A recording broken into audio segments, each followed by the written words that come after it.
Once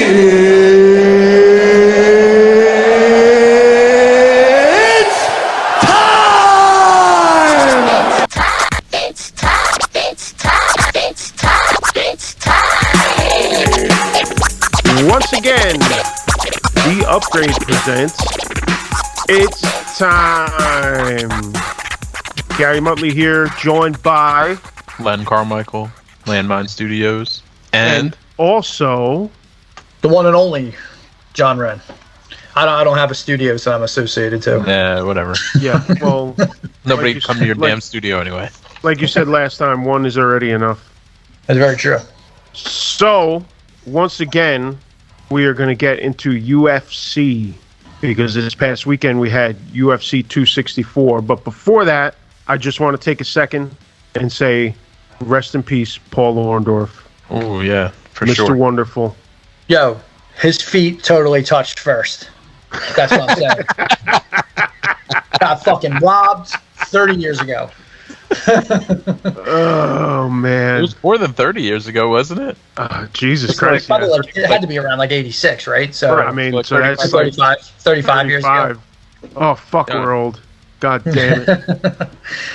I was watching that shit live. I'm sure I was, too, honestly. I don't know how, because the Bronx didn't get cable until like the year 2000, but I maybe we watched a closed circuit or something. I don't even fucking remember. I was so young. I was obsessed with watching WWF, NWA, WCW, or WCCW, etc. Oh yeah, back then. Championship Wrestling from Florida. Yeah. We've talked about. Yeah, we could go on. I sat there and absorbed all that shit like a sponge.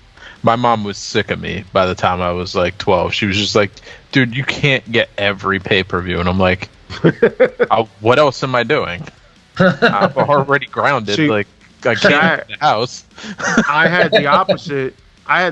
Because I got it from my dad. My dad was into wrestling. So, like, we would all sit there. My mother was just like, whatever. But, like, me and my brother would sit there with my dad every Saturday morning and watch the shit. So, can we talk about the disease was passed on? Can we? Sorry to switch out of that real quick. Oh, go ahead. I'm looking at the Wikipedia for this 264. Yes. And the total gate is basically $16 million, not including any of the pay-per-view numbers. And they're saying 1.8 million. 1.8 million pay-per-view buys, which is, another $70 times 1.8 million. Like 70 per. So, possibly even more at this point. I don't even know. What is that? Almost $100 million? That's more math than I can easily do. And even with a calculator, I'll get confused. When you look at the people who fought on this card, I mean, there are probably only 4 fighters that might be getting six figures on this, and everybody else, other than maybe getting a bonus here or there, wasn't even close to getting 6 figures on any of these fights. Well, they took in so much fucking money, and they paid so little out. To the fighter. Not that it really does that much because it's pretty small in the grand scheme, but they did up the bonuses. Yeah, that's what I said. That $75,000. From 50 to 75, but like that's in the bucket. Yeah, exactly. That's like a little. It's like, how nice of them. So apparently the payouts for Conor is rumored to have made after all the if the 1.8 is accurate, he'll get $23 million. Dustin Poirier will get 5.1. Gilbert Burns will get 256. Thompson will Wonder Boy gets 166. O'Malley will make 261 because he got the bonus, right. and the kid with CTE now got 95,000. Yes, with a $75,000 bonus. Yeah, he got 20 grand plus. He got $20,000 to get his face punched in, and then they gave him 75 on top. Bag. Yeah, that's the only thing I can find on what the people made. I mean, and that doesn't count any extra back end stuff they don't report on. But still, I have to agree with everybody else talking about this over and over and over again in the media. They need to be paying these fighters more. They're out there risking life and limb for our entertainment, and they're getting nothing out of it in comparison to how much the company is making. And I understand that they're a business and they're trying to pad their end, but I mean, they got to pay out other stuff. But even when you factor all that stuff in, it's like it's such an astronomical amount of money. Yeah, it's just that.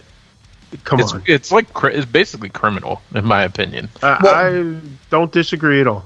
They just did that thing, so they just got Crypto.com as like a jersey sponsor. Oh, so all their shirts are sponsored by, and I think I noticed that something crazy. I think like there was like $75 million. It might even be more than that. It might be like 150 million. But either way, the fighters are seeing $0 from that. Right. That's all going to UFC. And people brought that up with Dana White, and he basically was like, "Shut up! This is my thing. This is how we're doing it." Now they said that there was a way that they could negotiate. That fighters can negotiate their own deals with Crypto.com, but I'm like, who's getting those deals? It's the top 10 people in the company. Right, top 10 brawls are getting those deals. Or like people who are marketable. Like if a Paige Van Zandt was still in the company, she would get it because she brings eyeballs just because people want to stare at her. Right. But that kid Coutinho Moutinho, yeah, he's not fucking getting a deal from them. No way. No. And that kid took like 300 punches to the face on Saturday. So we're gonna get to that in a minute. Yeah, we'll get to it. But Jesus. But I'm just saying, like that kid deserves like a cut of that. Like someone like him deserves a cut of. I mean, they all deserve a cut of it. But like, there should be some sort of like, oh, you guys are assigned to us right now. We just made this huge deal. Here's like a fucking check.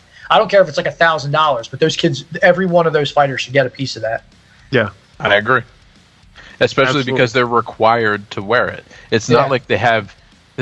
So back in the day, you could wear whatever you wanted to wear. Like and get your own sponsorships and all that shit. No more. Yeah. So all right, let's start at the top here, or at the bottom, or whatever. It doesn't matter. Flyweight Jaglas Zumagulov, I can't say that, versus Jerome Rivera ended in submission for Jaglas. Only 2 minutes in.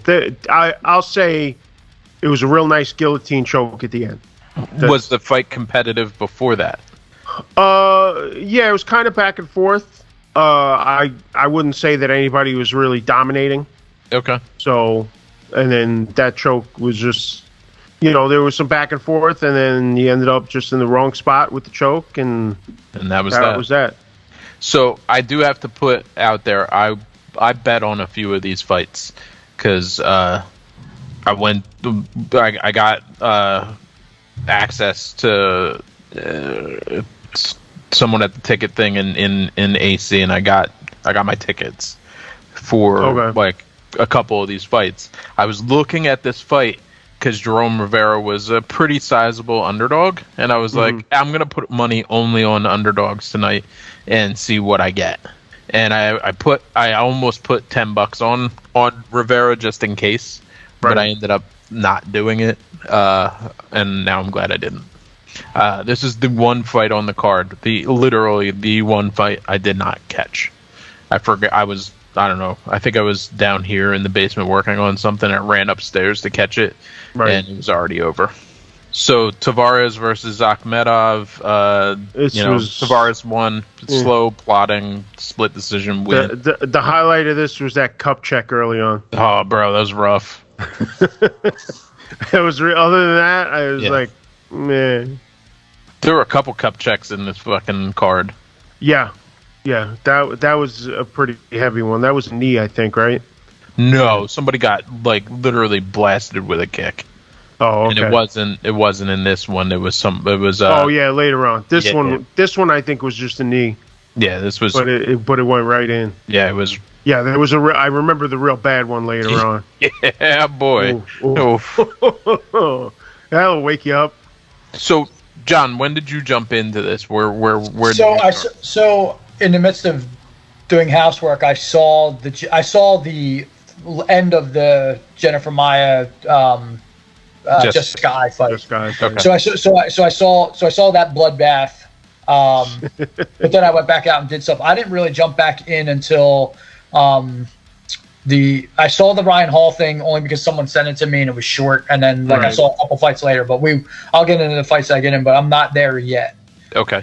Yeah. In all fairness, I watched all of this today because Saturday night I saw some of the highlights, but I was busy watching deathmatch wrestling.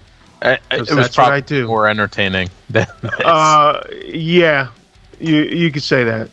So Maya versus you know what? I thought it was a pretty good fight. I feel like those two, if you put them in the cage 10 times, it's gonna go 5-5 or 6-4. Yeah. Like, they're both good. Maya's probably technically better, but Jessica Ai is just tough, and she showed that toughness walking around with that gaping wound on her head. Yeah, that happened at the end of round 2. Right, and I think it was like a minute left or less in round 2, and they just bonked heads. Yep. And that immediately just opened her shit up. I mean, looked like a coin slap, bro. It looked like like I was joking around calling her Jessica Third Eye because she looked like she had a third eye in the middle of her fucking forehead. Turns out she only had to get 13 stitches. Really? Yeah. Wow. I mean, it wasn't really long. It opened up wide. Yeah. It opened up wide. Oh yeah, but that shit looked like I feel like you could see her. She looked like. Yeah. Yeah, it almost looked like that, but like she looked like she had a mouth in the middle of her forehead. I mean, Jesus Christ, that was terrible. Yeah, but you can't deny that she's tough as shit. I was gonna say it didn't stop her one bit because Cutman jumped on it since there was less than a minute left. The Cutman jumped on it in between. Did a decent job of it. So like the last 2 minutes. Yeah, he did a decent job of keeping it closed up until later on, and then she started taking more hits, and it was just it opened up again. But that was inevitable. When they were calling the scores off, and the blood is literally just running down her face, I was like, yo, this girl is fucking wild. Does not even care. Yeah, she was just like, what? The only problem was that it was getting into her eyes. Yep. So I respect Jessica Ai's toughness. She's one of those fighters that will fight a girl on the like outside in the street. And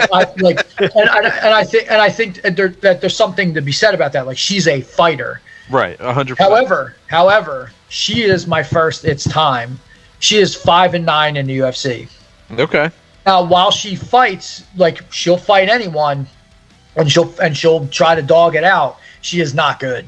She 5-9. Like, there's like I'll still turn it. The thing is, I'll still tune in and watch her.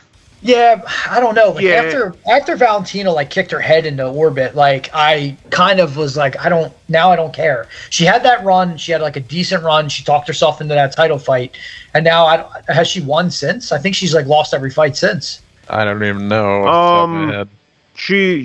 Her last win was December 2019, and then she lost the last 3. Yeah, so she beat Vivian Arahu. Yeah, that was her last win. Right after losing to Valentina. Yeah, that was at 245, and that was because she missed weight. Yeah. Actually, she missed weight on 2 fights out of the last 4. She missed weight on that one, and then Calvillo. Yeah, I think she probably be better served. 2020, and she missed weight on that one too. She'd probably be better served in Invicta. Like, I think that the UFC's like eclipsed her, because if like she went from a title fight, she's fighting 3rd on a card, she's still losing. Yeah, maybe it's not its time. Like, hey, hang up your gloves and stop fucking doing this. But I think she needs to get. I think she needs to get bounced from the UFC. I see. Part of me disagrees because I think she could still do more, but it's obvious that they agree because she's on the early prelims. Yeah. So the fact that I would call her a name fighter because she's got a pretty good popularity. A lot of people are aware of her, but having a name fighter in the early prelims, even if you're main eventing the early prelims, is still like they probably think it's time. Well, looking at her record, because I went back to her Wikipedia, of course, and she started off with a no contest against Sarah fucking Kaufman in 2013, which it got overturned for marijuana. And then since then, it's been mostly losses. Mostly losses. But I know that every time she comes out to fight, she's actually out there to fight. Right. So Yeah, but I get your point, Ren. I get your point that it's probably time for her to not be in the UFC, but I would still tune in and watch her fight. Yeah, because my thing is she's got like Tank Abbott will still fight someone, but he shouldn't be in the UFC. Like it's to me it's just like I'm kind of over the Jessica Ai experiment. Like if the UFC thinks fond of her, like send her down to Invicta. I mean, honestly, you can't even call it an experiment. She's been there for 8 years, so well, that's true. I think that's a good run, and she may have more in the tank, but maybe she's just worn out her welcome here. Which honestly, I'm fine with it because UFC, it's like what we were talking about with the money and stuff like that. I'm starting to look at it the same way I look at WWE, which is like you're probably better off somewhere else. I just feel like she's the ultimate gatekeeper. Yeah. So Calvillo beat her, Calderwood, and Maya. And all of these girls are the ones that are currently in talks to get back to or to fight Shevchenko anyway. Right. So it's like, it's not, looking at her losing these fights, it's not like, in none of these fights is she getting blown out. That's because they were all her last 4 fights, even the win. Most of her all these are basically were all decisions, but most of her fights in general are decisions, and right. We know how I feel about decisions. Well, enough said about that. Just go if you guys want to see that fight and see just somebody bleeding profusely. Yeah, if you want to see somebody sprout a third eye or a mouth in the middle of their forehead. Jessica third eye, and then still keep going. Yeah, just fucking insane. But yeah, so then we get to the actual prelims, which started with a middleweight fight. Which, oh god, this name, Dracus Duplessis versus Trevin Giles. This was actually a really good fight. It was, and there was a lot of really good groundwork in it. And the finish, it was really it could go either way. Right, to the finish. Yeah, I thought, and the finish was just Giles had his hands down and got caught. Yep. Plain and simple. As Crime Faces says, hands down, man's down. Like, he literally had his hands in his pockets and got caught. He got caught slipping. And it is what it is. Like, and he capitalized on that moment, and that was really it. And it was a good fight up to that point, because that went into the second round. That went more than halfway into the second round, and then he just had his hands down for a minute, and bip. Yeah. All I saw was the finish from this fight. Yeah, it was a good fight. But the finish was pretty sweet, but I have no idea what the hell happened before it. Now I did watch the next fight. Ilia Topuria versus Ryan Hall. Yeah, there's something about Ryan Hall that I'll tune in. Well, I know what it is. I competed against him early on in my jiu-jitsu days at a Naga, and he fucking tapped me in a triangle in like 40 seconds. That was like his move. He would pull guard, and his triangle, he was like known for it. Like basically, it was like Ronda's armbar. Like if he started setting up the triangle, you were pretty much done. Especially in the white, blue, and purple belt like area when that's when I was like rolling with him. He was competing against black belts as a purple belt and tapping black belts in tournaments. So, but yeah, Ryan Hall, one of my first matches, or one of my first, like I think it might have been the third tournament I ever did. He tapped me in like 40 seconds in like my first match. Wow. So I always tune in to see what happens with Ryan Hall, and.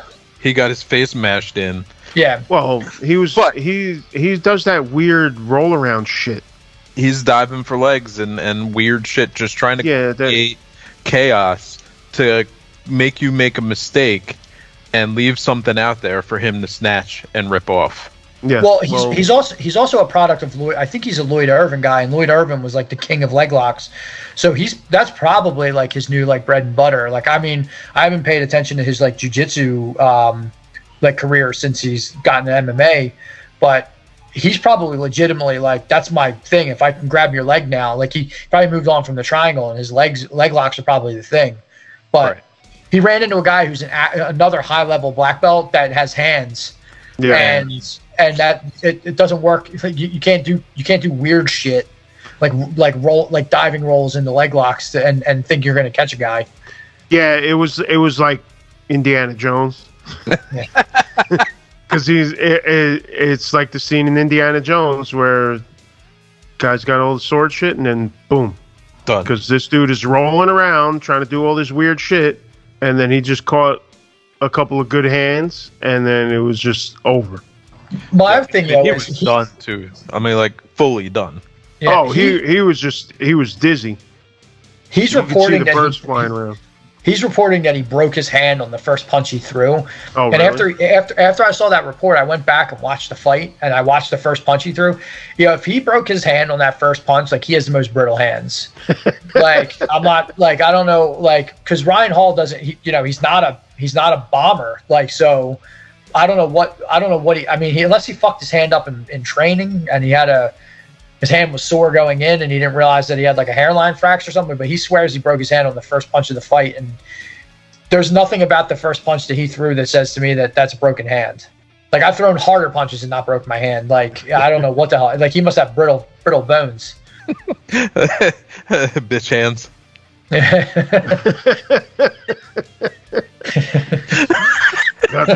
You got them bitch hands. Sort of like somebody else later on with them. Yeah, we're gonna get bitch ankles. Anyway, next fight, welterweight fight. Nico Price, Michael Pereira.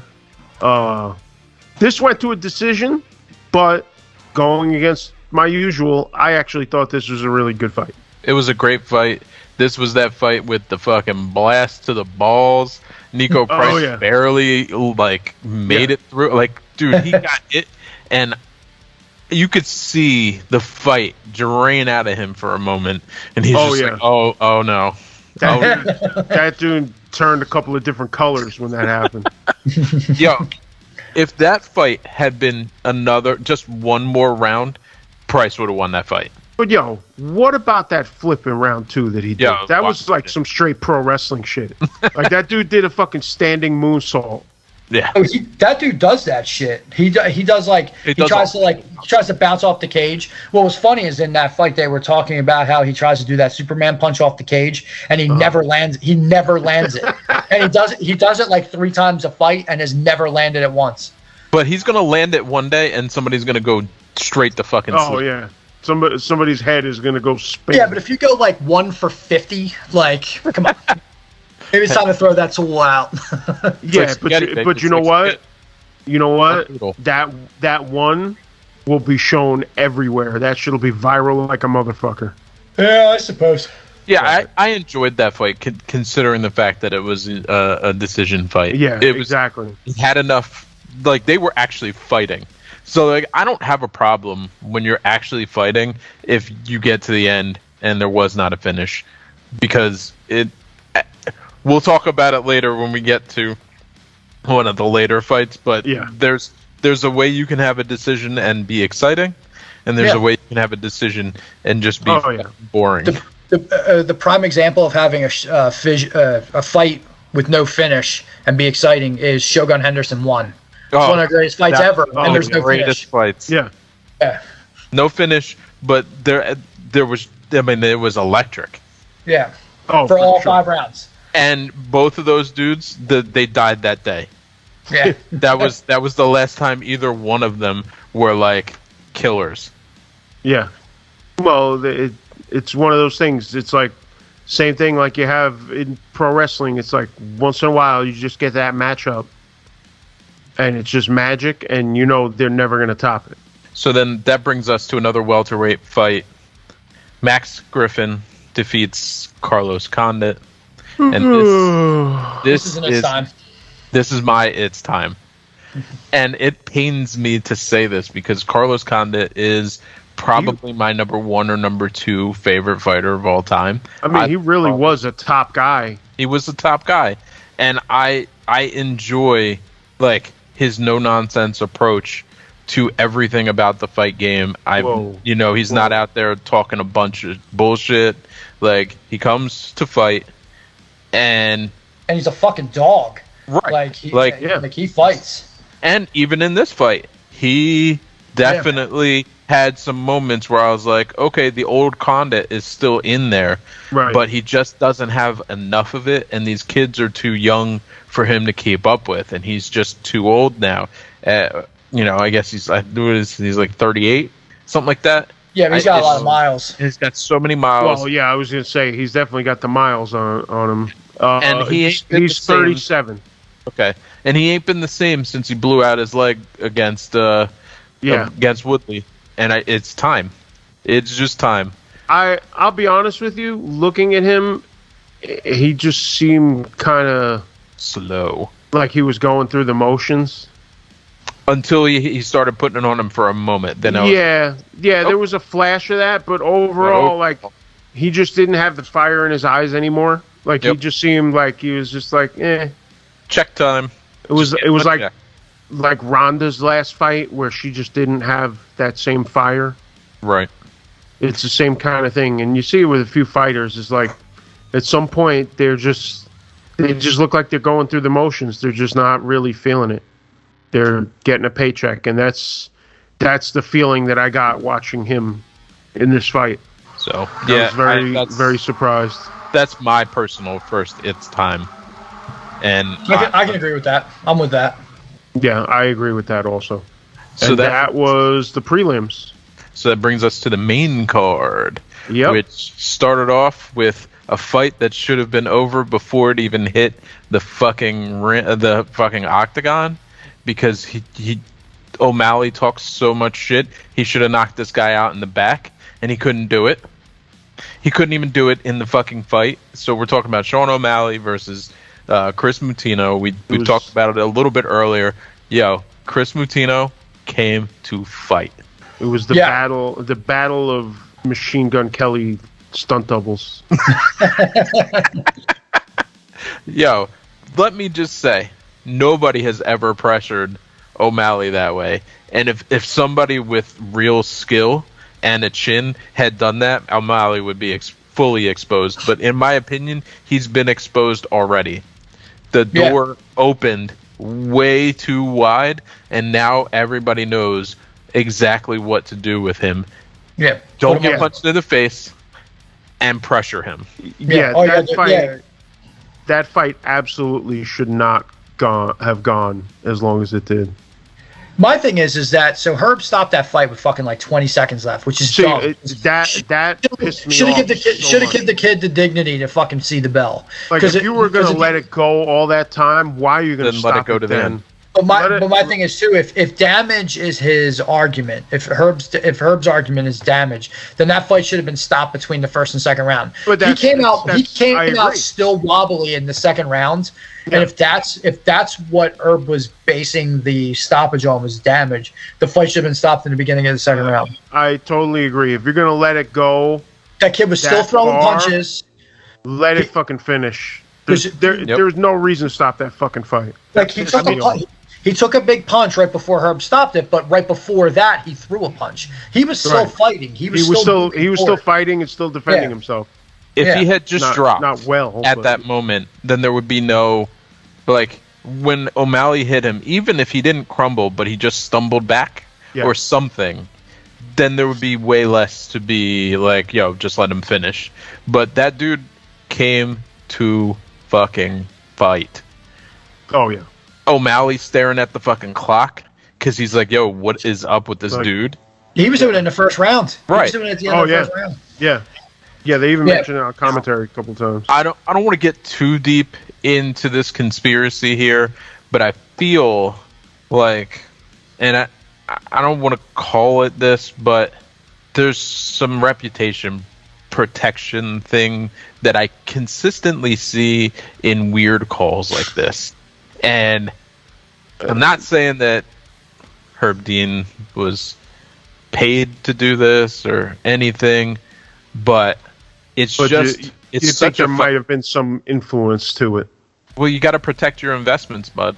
Right. Like, they have invested a lot of money in Sean O'Malley, and they're pushing him to be big. And part of that being big is the fact that he gets finishes. And if he's not finishing this dude who is a late, 11-day replacement who should be fighting a whole weight class down, who should have been out of there. I mean, he was a plus 1,000 underdog. Yeah. Like, he should have been out of there, as I said, when they were still in the back. Like, this shouldn't have gone almost 4 fucking rounds. Well, because also, in all fairness, I mean, the kid stood up to all this punishment, but that kid Martino was a last-minute replacement. Right. He was put in like 2 weeks ago. He wasn't even preparing for this. No. They pulled him in. They basically pulled him in off the street. No, he was preparing for a fight in some minor organization, but not facing for, not for this fight, not 10 pounds up. Like, it feels fishy to me. See, but also looking at it that way, it doesn't. Not that I disagree with you, but just the logic behind it doesn't make sense, because if you wanted to protect your guy, it's already out of the bag because he couldn't finish this kid, like, for real. My thing is, though, regardless of him being protected, more people are talking about Chris Martino today than they are Sean O'Malley. Yep. And they're talking about the fact that it's bullshit that he didn't get those last 20 seconds. Like, no one's really, like, let's not take away from Sean O'Malley. He landed like something like fucking crazy, like 258 punches or something like that. Oh yeah. Like 84, he had like an 84% accuracy rate. Like, that's insane. That's a fucking insane stat. Yeah. So I'm not going to take that away from that kid, but at the same time, like, no one's really talking about that anymore. Like, they're talking about, when they talk about how many punches were landed, they're talking about how many punches Moutinho took and still walked forward. Right. Like, that's the narrative of that. If anyone's stock rised on that fight, it was Moutinho by a million %. Like, everyone's like, yo, I want to see that fucking kid fight again. Yep. Like, with a full camp and in his right weight class, I want to see what that kid's got. Oh, sure. And I guarantee you, he's not fighting. He's fighting. He won't fight on the main card, but I bet you he's not the main event of the prelims, but he's main support of that, because now people want to see that kid fight. Right. Yep. He's got Sean O'Malley. The best thing that can happen to Sean O'Malley is he gets one of those call-out fights. He gets your Cody Garbrandt, your Dominic Cruz, or Rob Font. I don't think he should get Rob Font. Rob Font's a little too high, but the only thing that they can do for Sean O'Malley to hopefully boost his stock is he's got to get into one of those fights, and then he can talk shit. Because if he fights Cruz or Garbrandt, they're talking shit the whole time leading up to that fight. Can we talk about the fact that Sean O'Malley also has bitch ankles? That's true too. So, like, I don't know how high he really wants to go, because while he looked great against a kid who was clearly outmatched, I don't think beating Eddie Wineland at this point in the game, I'm not that impressed. You know what I mean? Yeah. Like, I'm looking at it, and he lost to Marlon Vera. He tries to say he didn't lose, but his bitch ankles gave out, and he got beat the fuck up on the ground. Honestly, I'd rather see those two run it back. That should be his next fight. Dude, I would love to see that go again, because I do think Marlon Vera can beat him, like, willfully beat him, not just beat him because he hurt himself. No, I agree. I think it would be good to see him try. So, But going back to your original point, Len, I think if their intention was to protect O'Malley, it backfired, like what John was saying. I'm not saying it didn't backfire. Yeah. I'm not arguing that may have been the intention, because I think it probably was, but think about it this way. Just poor. If he does not finish that fight and Moutinho sees the end of that fight, O'Malley's stock falls way harder Yeah. than it does at least seeing TKO, because you can go to the record books and it says TKO. Doesn't matter if you saw the fight or not. You can say he finished the fucking fight. Mm-hmm. Whereas if it says decision and then you read into it, it's just like all bad. It doesn't look good. So for me, it just feels a little fishy. That's all. No, I wouldn't put it past them at all because we've seen them before. I compare it to pro wrestling because I'm gonna keep fucking talking about pro wrestling on a fucking UFC show. But it's basically they really do a lot of stuff like pro wrestling where they decide that they're going to push certain people. Mm-hmm. And you can see by the way that they book the fights and stuff like that, sometimes you can tell who they want to push. Yep. Because the thing that I love the most is when I see the guy they want to push get, or girl, because we've seen that happen too, see them just get smoked. I love it. I love seeing that hype train derailed. I was pulling for, like, once the fight started and I saw that Moutinho wasn't going away, I was like, yo, I want him to land that fucking bomb and put this kid on skates. Like, I'm ready. Just, like, I was fine with O'Malley blowing him out, but then as the fight progressed, I was rooting for Moutinho. I was like, yo, let's get it, kid. Let's go. Yeah, do it. But that's what I'm talking about. I love seeing that hype train just get thrown right off the fucking tracks. Anyhow, next fight, catch weight, because Irene Aldana can't seem to make weight, defeated Yana Kunitskaya. And personally, the less we talk about this fight, the fucking better. Well, first of all, Kunitskaya started bleeding like right away, practically. Yeah. Well, apparently her nose bleeds all the time. That it was something that really? it was something that they said in the in the commentary. Like once her nose started bleeding, I forget who it was that said it, but they were like, yeah, her nose. This is like the third fight where her nose has bled like really quickly. So I didn't see anything unless it was like a clash of heads or something like that. I don't think Aldana really landed anything. I'll be honest with you. It almost looked like she was bleeding from the start of the fight.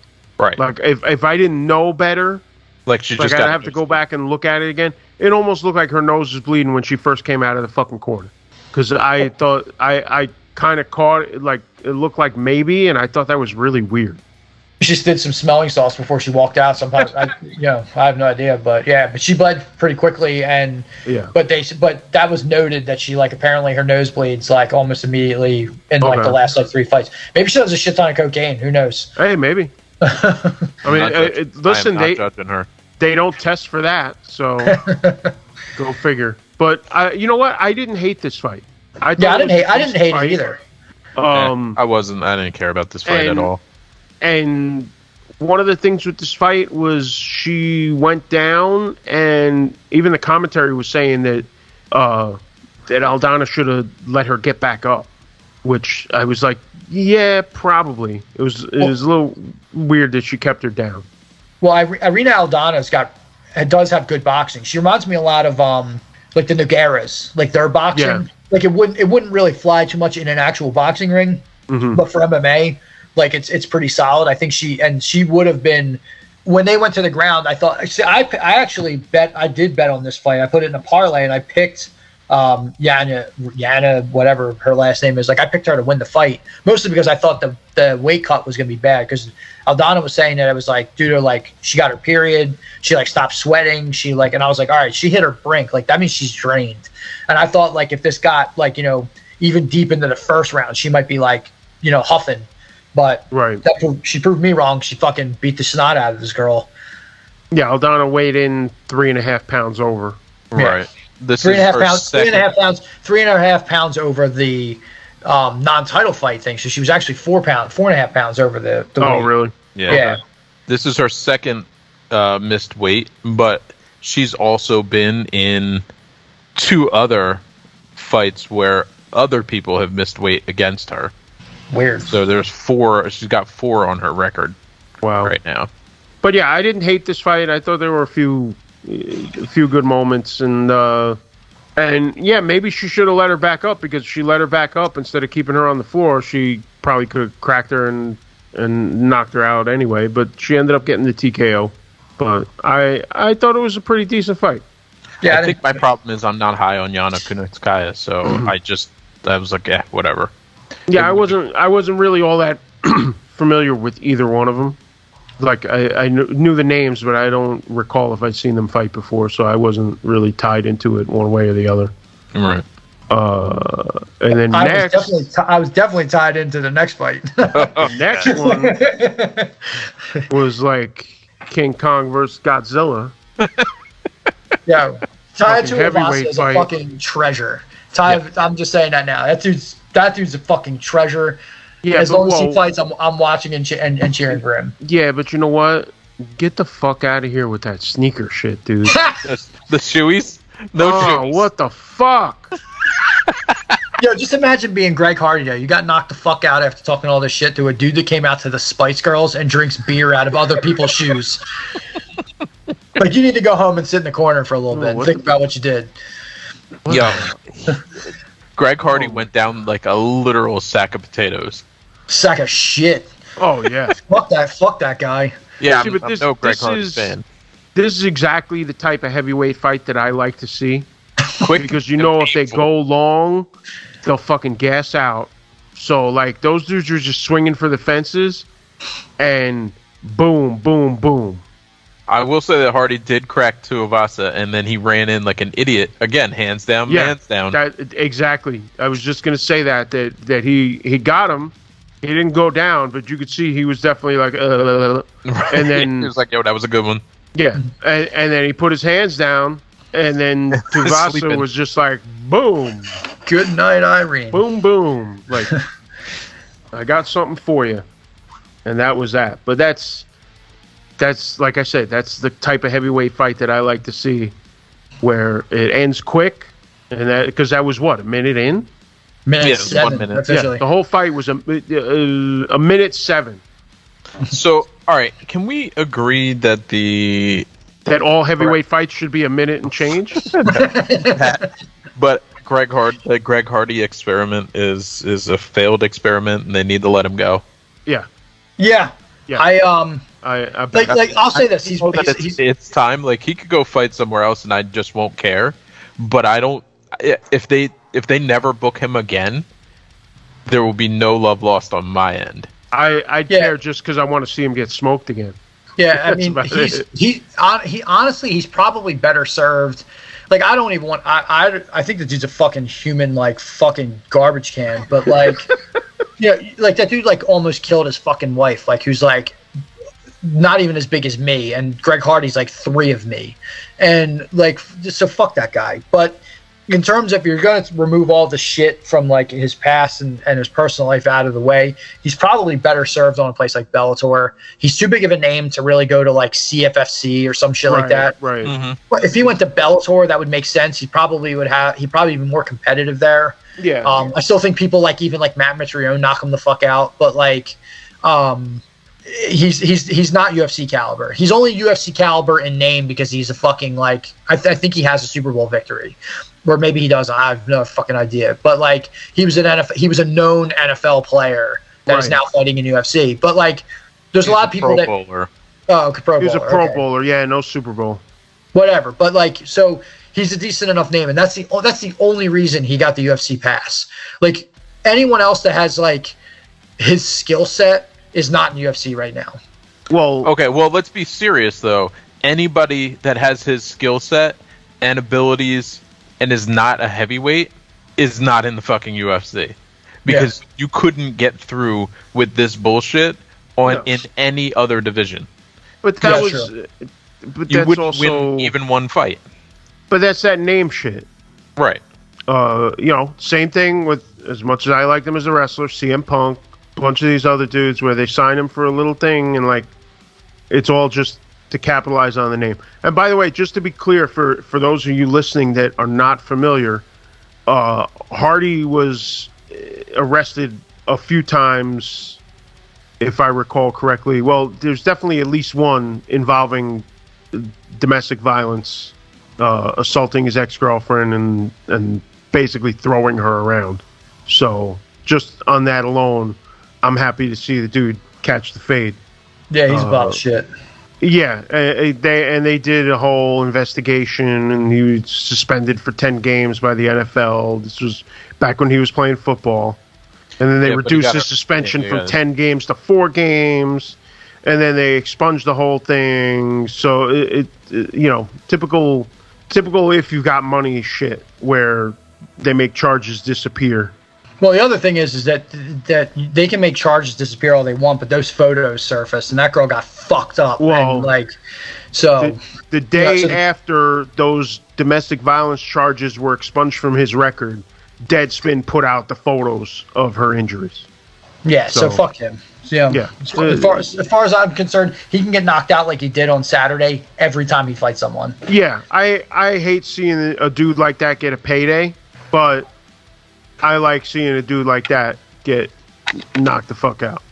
It's sort of, it doesn't quite balance out, but I guess I'll accept it. Just be happy to see the dude catch something. Fuck that.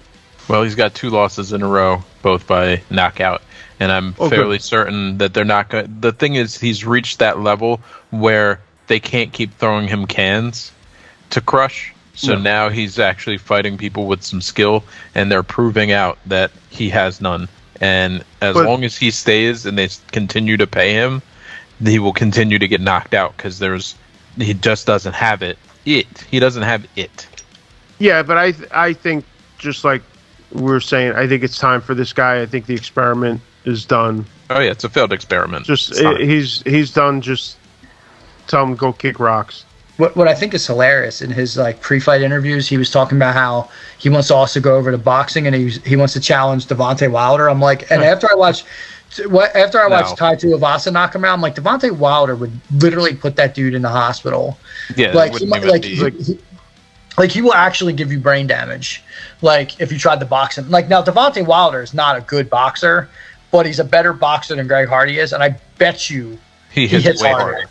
Yeah. Oh yeah, he'll put him on his ass. But I guess that's okay if you want to be like the boxing equivalent of SD Jones. But if the dude wants to be competitive, this is not if he wants to be jobber to the stars, that's one thing. But that dude's not going to be competitive in any way. He's going to get fucking smoked. So if he wants to just keep doing jobs and looking at the lights, then that's his only future in boxing or MMA, probably. Honestly, because what is that dude going to do in MMA? Whether he goes to Bellator or somewhere else, that dude's not going to do anything significant. Because even now, at this point, that's the problem when you sign these guys just for a name.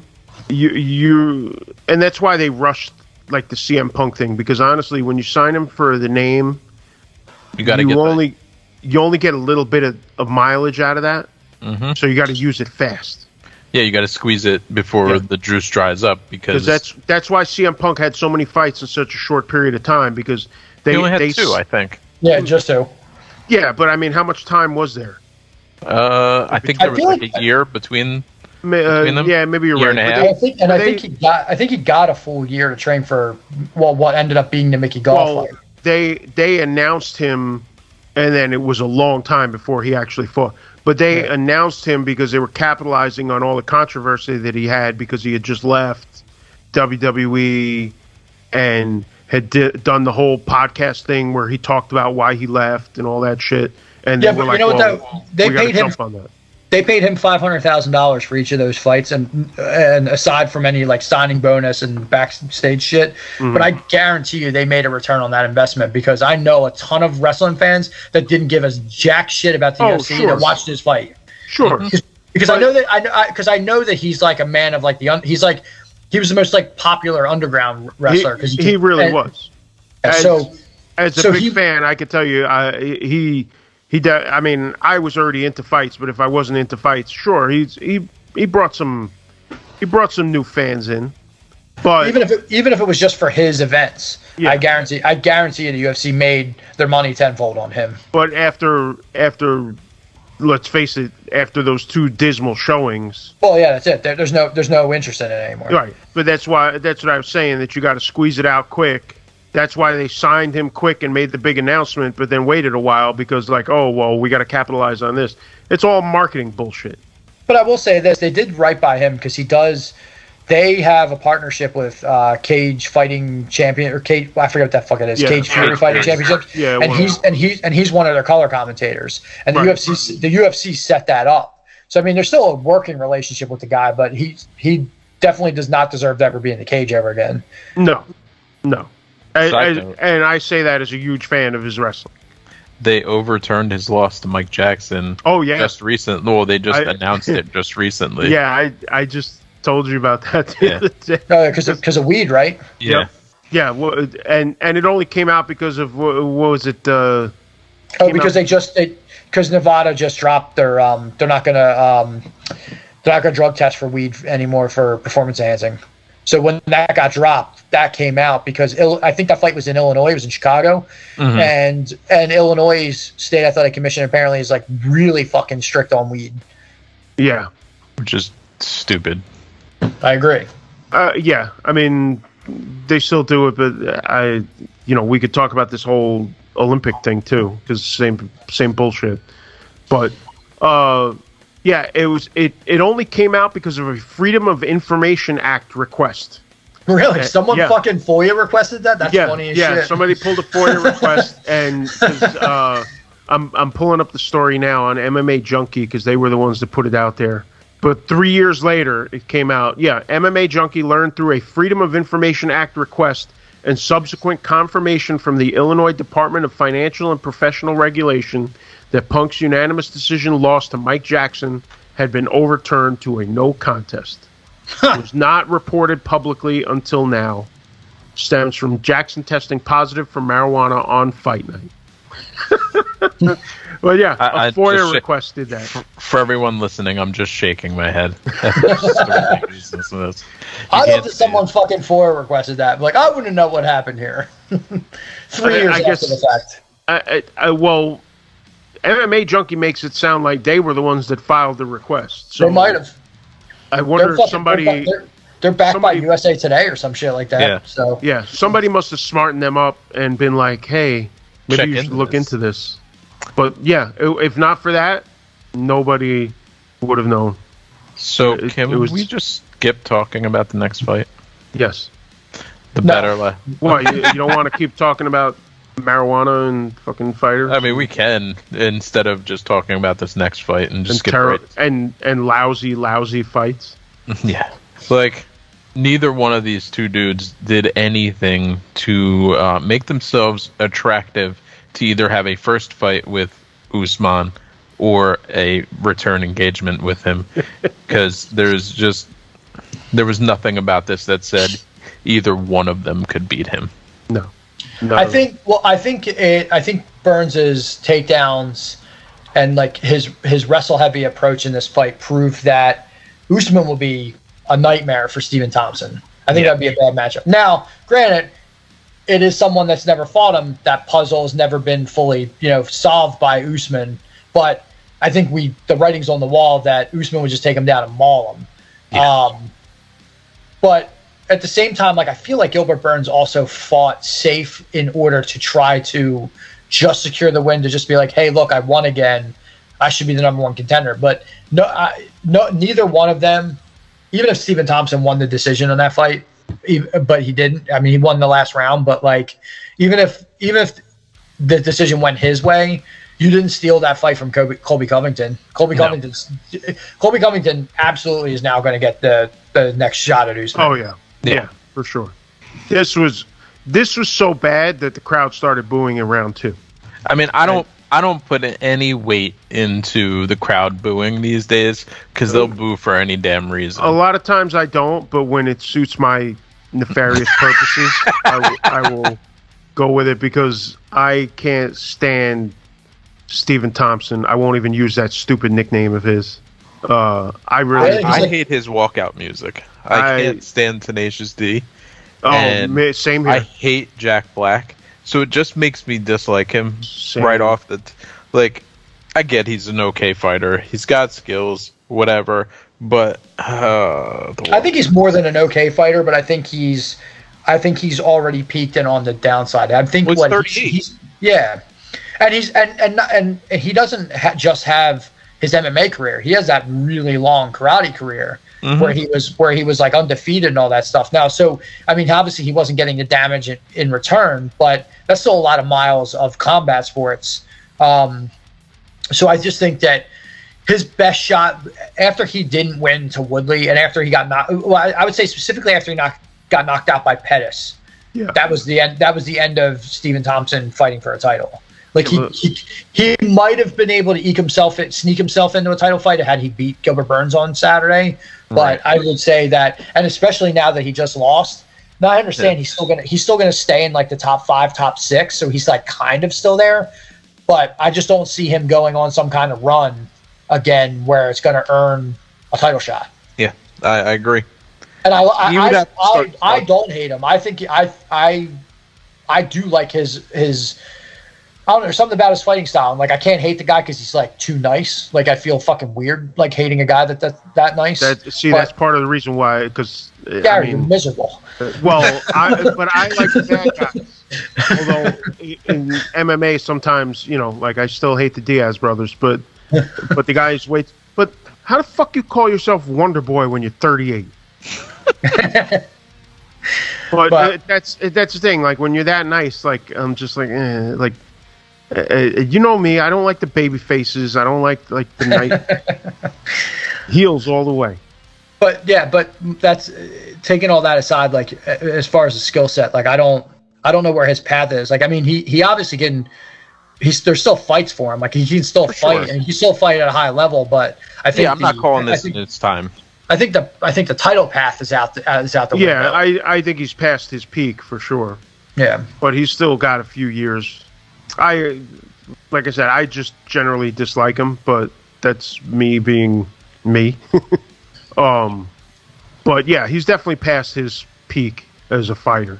But he's still got some time. He's not. It's time for me. Yeah, it's definitely not it's time for me either. Not yet. Although the other amusing thing about this fight was at the end of the last round when they were sitting there playing patty cake with each other, like they were they were just such weak hits back and forth that I was like, oh my god, these guys are playing patty cake. I did like the one part where they were like tied up against the fence and just they both only had one free hand, so they were just punching each other like back and forth in the face. Reminded me of that like Don Fry fight from back in the day. Yeah. I was like, all right, that was entertaining. Yeah. Yo, that is the wildest fight. Oh my god. The Don Fry yeah. That shit was like when I saw that fight back in the day, my mind was blown. Just two dudes, collar tie, just punching each other in the face. Just going. No defense. None just punching at all. Each other in the face. Just go. and Don Fry had like 3 mustache hairs out of place, and Takayama's face looked like he was hit by a train. Like, what the fuck happened there? Oh my god, Don Fry. Fucking a man's man. Fucking. Oh yeah. You can say that again. So this brings us to the headlining fight. The main event. And this is my ultimate. It's time. You've been waiting for this one. I've been dying for this one.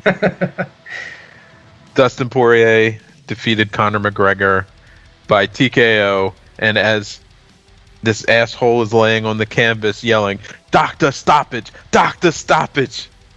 Because he didn't want just a regular TKO on his record. Yeah, you know what? This was honestly an embarrassing fucking fight. If you really go back and watch this fight, turn off the fucking commentary from the nut jumpers that Rogan and the rest of the gang can be, and go back. Just watch. At no point, maybe one punch got through on Dustin Poirier, and otherwise it was some leg kicks and nothing else. No. And he got taken down and pounded, and I thought it was close. They could have stopped that fight because he was taking serious damage, and the only thing that stopped that that kept him from having that fight be stopped is the fact that he would occasionally shift and show some defense. Turns out he's digging in fucking Poirier's gloves. I saw the pictures, and he's pulling him into up kicks. It's fucking dirtbag shit. Well, do you believe this theory that he broke his own ankle just so he wouldn't have to take the loss? I think. I mean, it's been floated out there. I didn't make it up. No, I don't think he. I was looking at it because everyone was saying that they thought he broke it when Dustin said that, because there's a part early in the fight. It's probably like the second or third kick that Conor throws. Yeah. Dustin doesn't really check it. He kind of like steps his knee into it a little bit, and then he points, like he makes like this, like, something happened to you, bud. Like he gives him this like look. And Dustin said that in the post fight. He was like, "Oh, I think I think he broke it earlier in the fight." He's like, and then that punch exchange like snapped it fully. John Kavanaugh, his coach, who's actually really level-headed. It's weird that him and Conor are like friends, like they are. Yeah, it is an odd. But he was explaining. He said if you watch the tape right before the exchange, he hits and his ankle fucking like looks weird, and when he steps back down, you can see the integrity of his like ankle is gone. Yeah. And then he steps forward, he changes his thing, so he gets back into the southpaw, and they throw that cross, and they both miss, and that's when you see it like kind of like pop. That's when it finally goes. Yeah. Yeah, when he steps back to plant his foot again for the next punch, that's it. It was already flopping at that point. Yeah. Yep. It was so gross. Oh, so bad. I mean, we talked about it on here before about those fucking awful injuries like that. Oh, it's terrible. So that was another one. I was just like, fuck. 6-7 weeks ago, Chris Weidman broke his leg. And while I think that Chris Weidman is like the wet rag in the corner, stinking up the joint, just sticking around way too fucking long. Yeah. And it was its time. No disagreement. I hope that Conor never fights again. And not because I don't think he has skills, because clearly he has skills. That's not what I'm talking about. I do not like his blatant disrespect for everyone around him.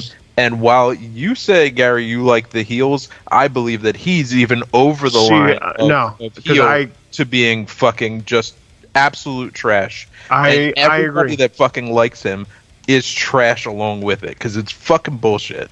I like the heels, but I don't like garbage human beings, and that's what he is. I think his biggest skill, more than anything else, is being a fucking absolute piece of garbage. I think he is the lowest form of life.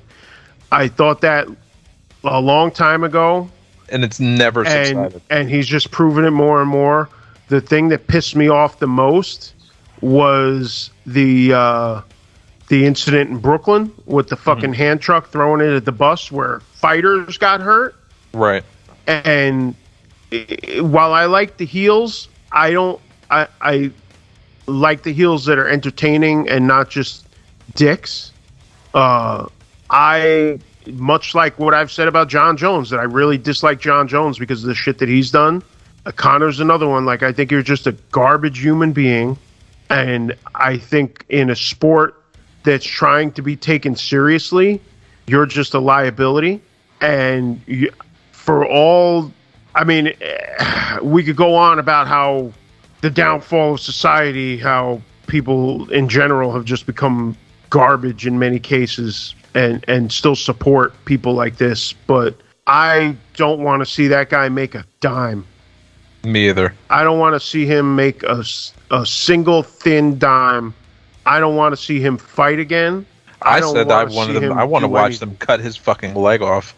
I would pay per view for that. I would pay to watch them cut his fucking leg off. My only disappointment with this fight was that he is able to talk shit and he keeps talking about a rematch, because no rematch. I wanted to see him get murdered. Sadly, there's going to be a rematch. If Conor physically can fight again, they're going to make that happen. Because there's money to be made. Because people will pay for it, and that's one of the things that I hate the most because I don't think that guy deserves a dime. If you think about it, the fucking perfect scenario for the UFC now, with Conor coming off of 2 losses in a row, is that Dustin fights fucking Charles Oliveira for the belt, wins, then Conor comes back healthy. Now you thrust Conor into a title fight. That's what the UFC wants. The UFC wanted Conor to win so that he could fucking fight for the title because there's more money. There's more money to be made off of Conor with Conor having the belt. Well, because in the end, and this is what kills me, and I've talked about this before, as a longtime UFC fan, it drives me crazy watching from like UFC 2 or 3, whatever the first one was that I watching them work so hard to legitimize this sport just to have clowns like this guy become the focus of the sport.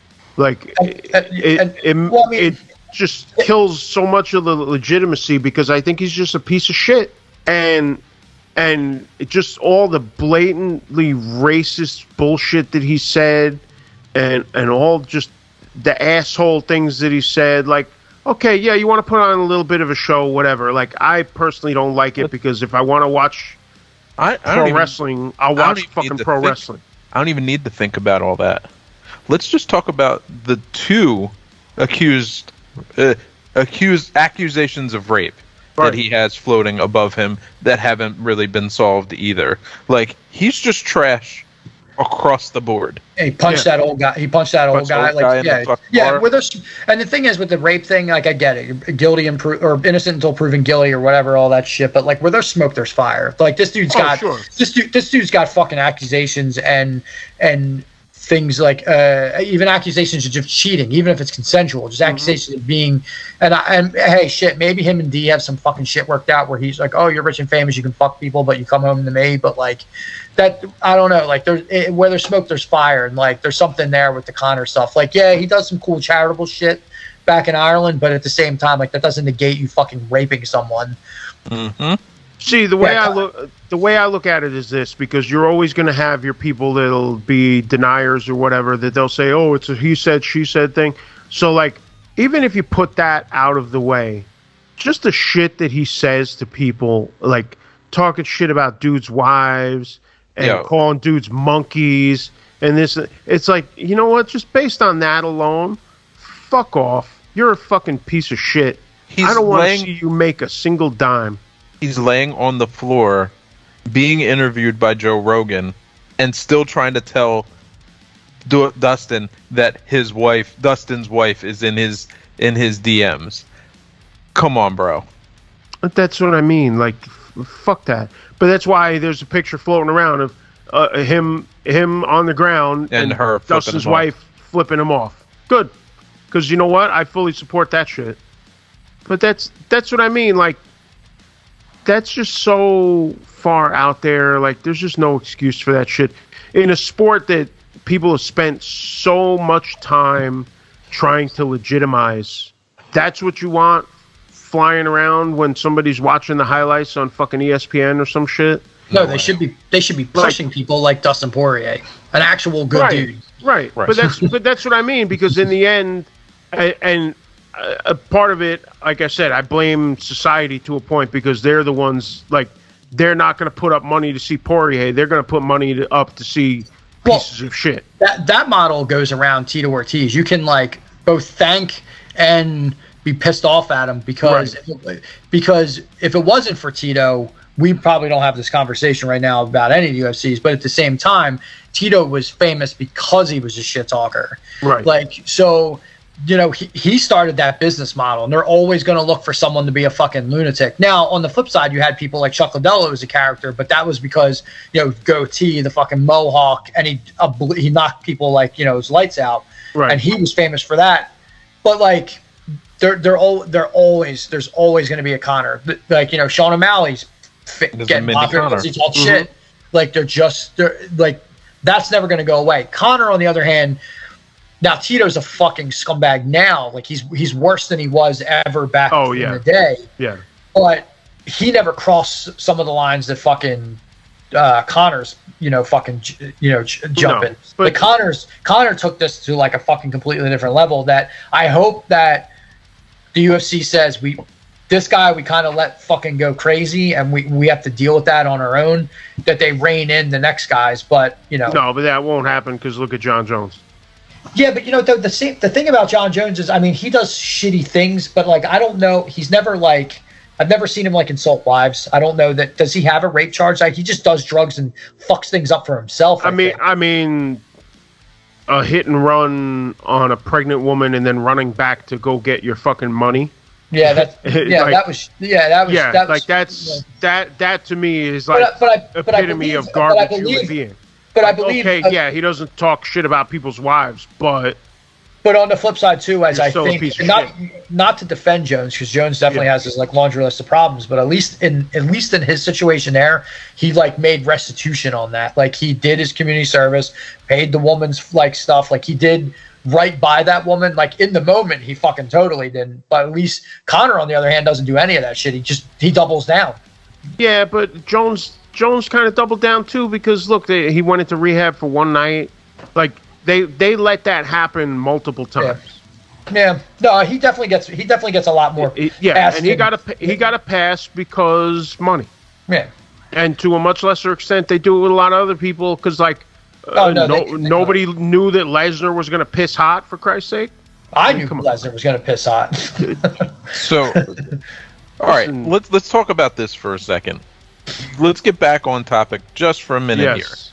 No fighter has ever come back from a leg break and ever looked the same.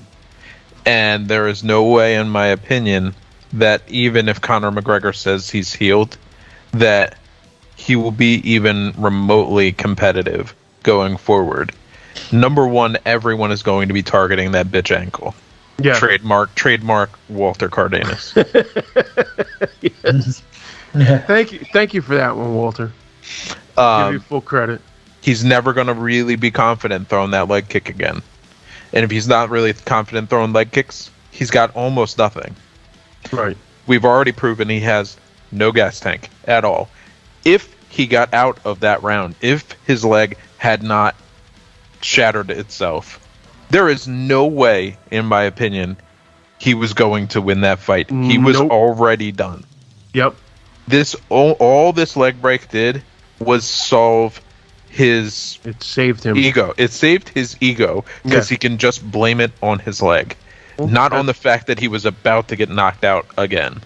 That's why people think he broke it himself. I'd like to point out that the Iron Sheik had the best response to all this. He says, Conor McNuggets, or whatever the fuck your name is, talk cheap. Go fuck yourself for good, jabroni. That's why that man is a national treasure. Yeah. And just to be clear, listen, I like the heels, but I like the heels when it's a work and they know it's a fucking work. Yeah. I mean, I have no issue with part of that equation. With Chael P. Sonnen. Yeah. Chael P. Sonnen. Yeah, because in the end, Chael Sonnen will shake the dude's hand and acknowledge that it's all a fucking work. Right. But these other guys just take it way too far and just don't stop.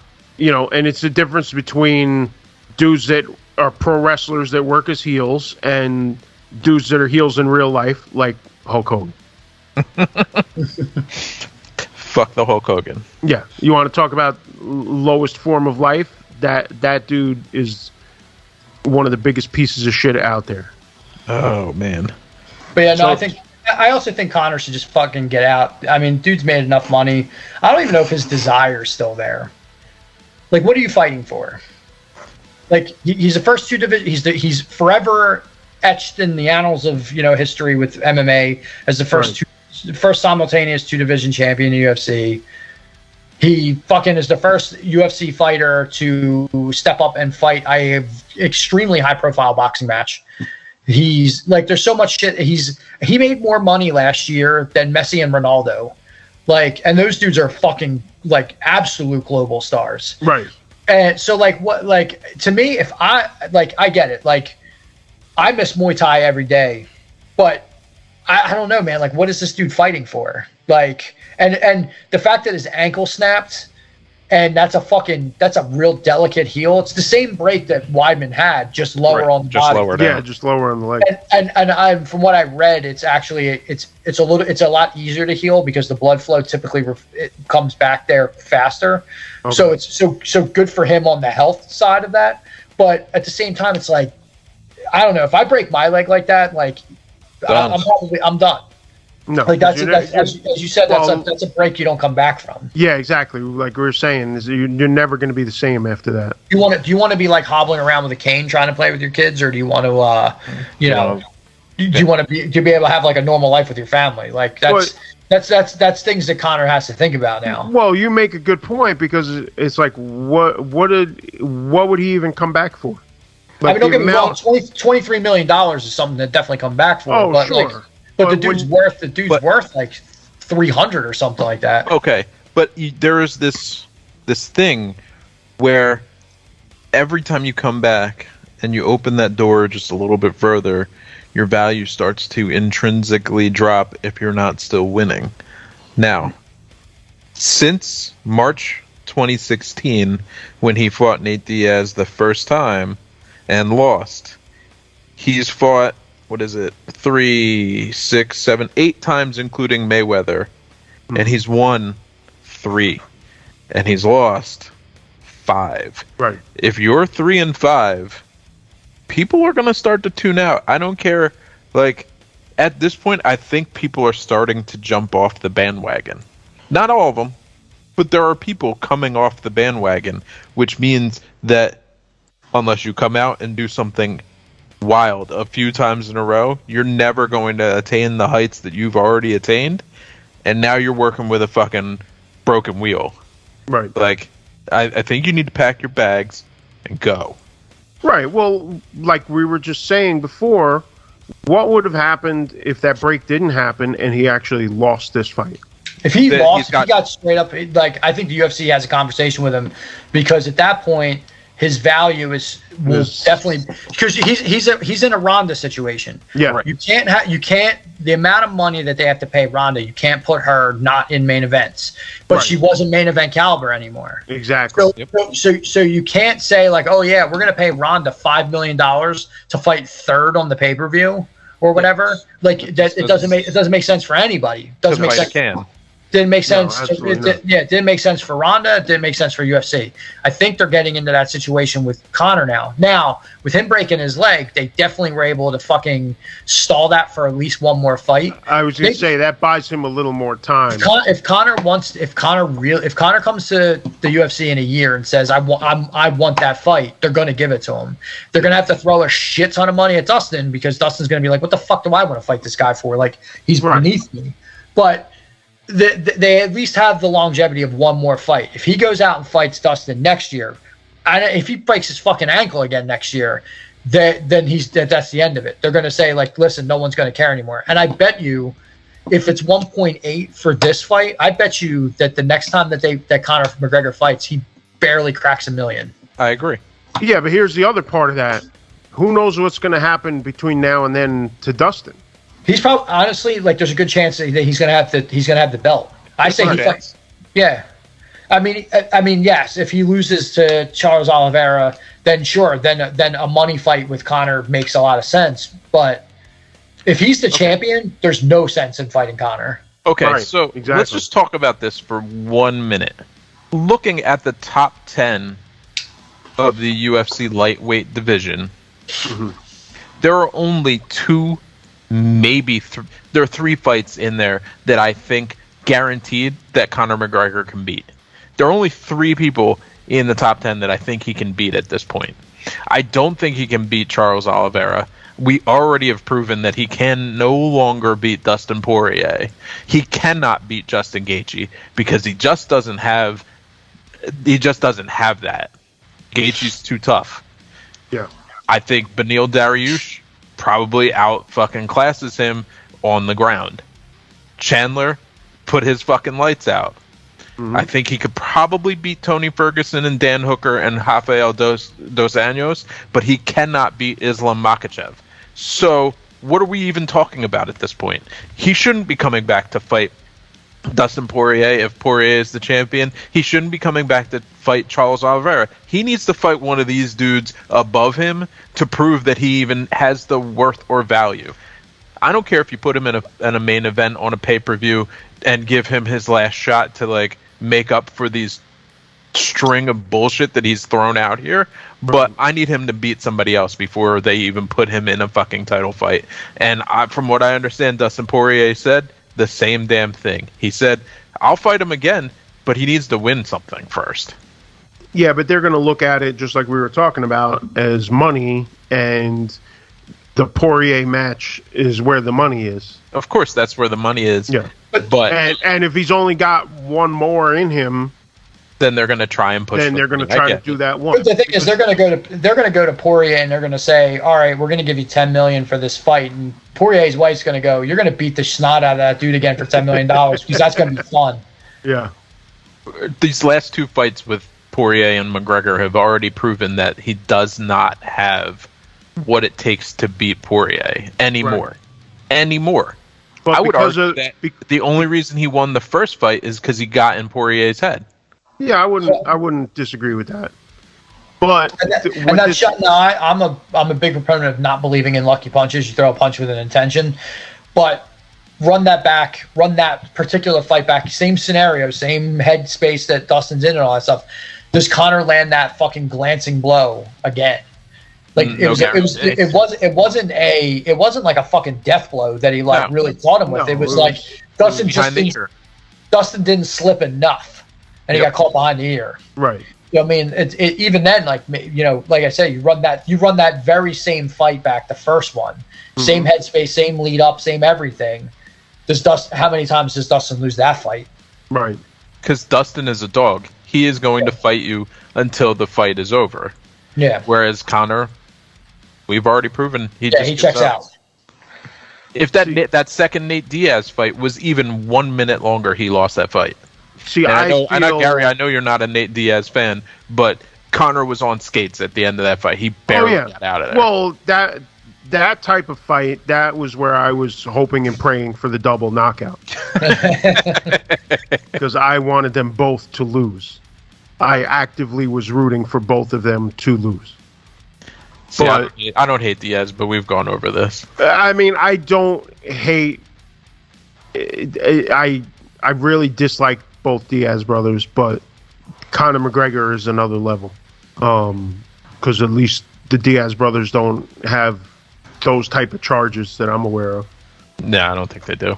But I think they just get high and murder potato chips. Yeah. They act like assholes, but they don't have significant criminal record that you can cite, like what we were doing with Hardy and McGregor, etc. But again, this was the best case scenario for UFC because they will probably try to milk that one more fight out of it. But it goes again because this is the problem with UFC now, where, Len, what you're talking about makes perfect sense from a sports perspective. Yeah, I'm only coming at it from the sports perspective, not the money. I get the money. UFC has turned into sports entertainment. Sound familiar? Mm-hmm. And they're booking fights not based on competition. They're booking fights based on the crowd and the money. And that's one of the things that loses my interest because, like I said before, if I want to see sports entertainment, referring to WWE or pro wrestling in general, I'll watch pro wrestling. If I want to see MMA, I'll watch MMA. Like, I'm not... They're two separate things, and I don't like mixing the two so much. Like, there are times, there's certain things that they've done where they mix them, and it's cool. But in general, especially when it comes to, like, trying to build a storyline and all this bullshit, like, I want to see real fights. I want to see competition. I want to see rankings. I want to see guys working their way up in the rankings. I don't want to see some bullshit sideshow fight. And that's why I enjoy UFC a lot less than I used to, because they do too much of that. And they're not the only one. There are other MMA companies that do that stuff too. For sure. And I'm not a fan of it. And like I said, is being a longtime UFC fan, and I say that meaning MMA fan, but back in the day, UFC was the only game in town. There were no other MMA companies. It started there. Having seen them fight so hard to make this a legitimate sport, just to go in the pro wrestling direction, it's like, This has been made me feel better about myself because I was boiling. I was boiling since Saturday night, and I've been trying not to talk about this at all. But fuck the Conor McGregor, and I hope they cut his fucking leg off. And they can shove it directly in his ass. Yeah, I totally agree. I really don't give a fuck about it. I would have liked to see him get fucking murdered in the cage. I'll settle for the broken leg, although it's disappointing because, like I just said, they're gonna probably try to milk another fight out of it. But I would have loved to see him get mauled and watch his stock go further down that way. This kept him alive a little bit. I really wanted to see the life get punched out of him. The problem is, even if he loses against Dustin, they're going to have to give him one more fight after Dustin as long as he doesn't get hurt again. And then once someone else beats him, then it's done. But I would have liked to see that decline. Now, much faster. Now, he might only have one fight left in him, but that's more of a medical thing than... Mm-hmm. I would like to see him get the soul punched out of him. That's what it comes down to. I'd rather see that than the broken leg. I'll settle for the broken leg. I'm still happy to see him take an L one way or another, but I would have much rather seen him staring at the lights and you know, birds flying around his head. Because fuck him. That's a good ending. Fuck him. Fuck him. Fuck him. Anyway, that's that. Another wonderful episode of It's Time. And if you didn't like it, you can kiss my whole asshole. Yo, Dustin killed it with that one. You know what killed me? I saw the post-fight interview on YouTube, and they bleeped that out, and I was so disappointed. It's like, you pussies. Fucking pussies. Like, let that shit fly. But I will say Poirier also, because my girlfriend made a comment about it.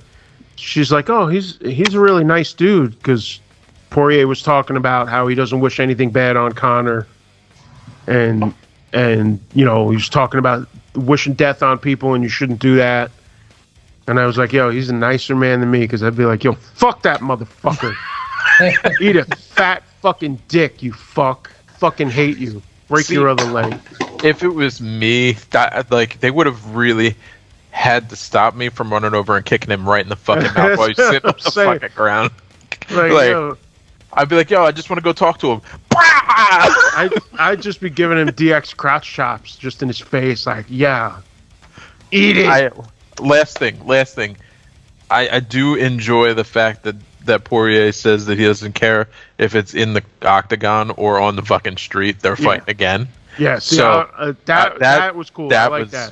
I fully support that.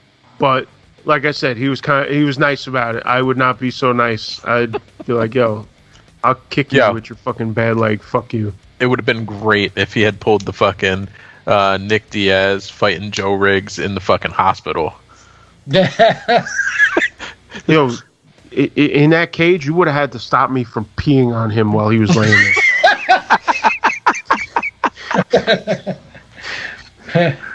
Like, you'd see me reaching for the shorts and it'd be like, yo!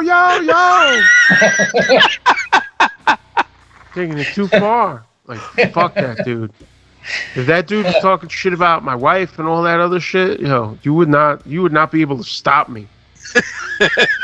Oh, it would be on all day. You would have had to fucking hold me back. I don't care if you got a broken leg. Fuck off.